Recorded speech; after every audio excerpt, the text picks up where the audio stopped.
Ipinag-utos naman ni Pangulong Ferdinand R. Marcos Jr. ang whole-of-nation approach para tugunan ang El Nino at La Nina phenomena sa bansa. Sa ika-14 na Task Force El Nino meeting kamakailan, naatasan ng Agriculture Department na makipagtulungan sa Philippine Crop Insurance Corporation para sa financial aid sa mga apektadong magsasaka.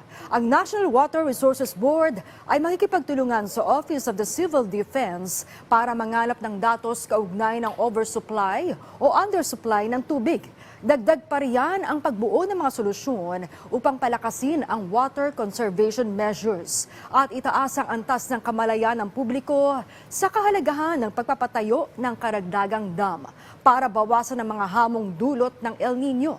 Ang DOH at BFP naman ay magpapatupad ng hakbang para siguruhin ang kaligtasan ng health facilities, lalo na sa fire hazards. Ang OCD naman ay naatasang makipagtulungan sa DOT para tutukan ang tourist areas, lalo na ang water availability at energy resources ng mga ito.